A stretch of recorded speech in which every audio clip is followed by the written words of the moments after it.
Kalau dia pun tak hafal rukun solat 13, cerah masa depan yuk, apa mana jadi imam Robi tu kan.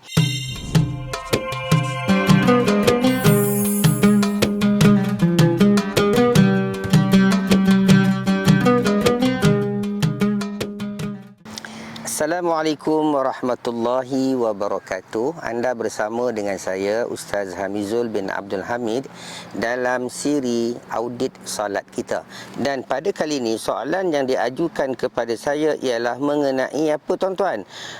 Iaitu bolehkah kita berimamkan imam yang tidak lancar bacaannya? Biasalah tuan-tuan, ni kadang-kadang ada imam ni dia tak berapa lancar bacaan. Adakah kita ni bila kita duduk belakang dia, hati kita orang Perak kata 5,000, sah ke tak sah solat aku ni? Baik, menjawab kepada soalan ini, sebaik-baiknya dalam melakukan pemilihan imam itu, terlebih awal kita hendaklah memilih imam-imam yang terbaik untuk menjadi imam di tempat kita. Dalam hal ini, para fuqaha telah menggariskan ada beberapa syarat yang perlu ada pada diri imam itu. Antaranya ialah hendaklah dipilih yang pertama sekali orang itu seorang yang faqih. Apa maksud faqih? Dia seorang yang memahami selok-belok agama Islam ni dari sudut hukum fiqahnya, terutamanya fiqh salat itu sendiri ya. Kalau dia pun tak hafal rukun solat 13, cerah masa depan yuk, apa mana jadi imam Robi tu kan. Yang keduanya, hendaklah dipilih orang yang paling baik bacaan Al-Qurannya. Kalau boleh ada qori, dia terbaik. Dia boleh bawa lagu-lagu yang hebat-hebat ya. Kita ni balik-balik lagu apa? Lagu Hermantino dibawanya cerah masa depan, mana mahu Robi tu ya. Yang ketiga, pilihlah orang yang paling warak dalam kalangan kita. Orang warak ni apa? Minta maaf saya sebut di sini. Contohnya imam yang tidak merokok ya. Kerana merokok tu perbuatan yang menjauhkan diri daripada warak. Orang warak ni dia tak buat perkara maksiat dan menjauhi perkara-perkara yang dibenci oleh Allah, termasuk perkara makruh. Dan membahas kepada soalan di atas tadi, kita berimamkan kepada imam yang tidak lancar. Bermaksud dekat sini, kategori kedua itu memilih imam yang qari ataupun yang mahir dalam Al-Quran. Bukan sahaja di sudut penguasaan ilmu tajwidnya, tetapi dari segi bacaannya, fasahahnya ya. Fasahah ni maknanya kefasihannya membaca ayat Quran ya.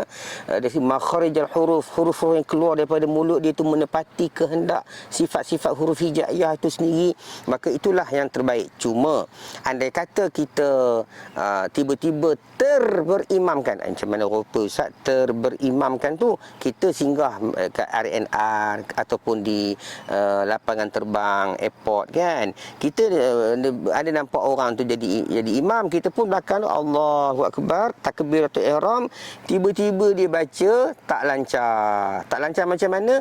Adalah macam ihdinas siratal mustaqim. Dia macam tergagap-gagap sikit. Baik, dalam kes macam ni para fuqaha menyatakan selagi mana ya bacaan yang dilakukan oleh imam itu tidak sampai merosakkan makna Al-Quran, merosakkan makna Al-Fatihah, makna masih lagi dalam lingkungan kesalahan-kesalahan yang kecil, seperti dia baca agak-agak tak kena tajwidnya, huruf panjang pendek tu dia tak jagalah hukum tajwid tu, maka ketidaklancaran seperti itu dimaafkan. Tetapi kalau sampai dia merosakkan makna Al-Quran yang disebut sebagai lahnul jali tadi ya, satu benda yang merosakkan terus makna Al-Quran, huruf zal jadi zai ya, dad jadi dal, maka perkara tersebut merosakkan bacaan Al-Quran dan merosakkan makna Al-Quran, maka sampai batallah solat dia.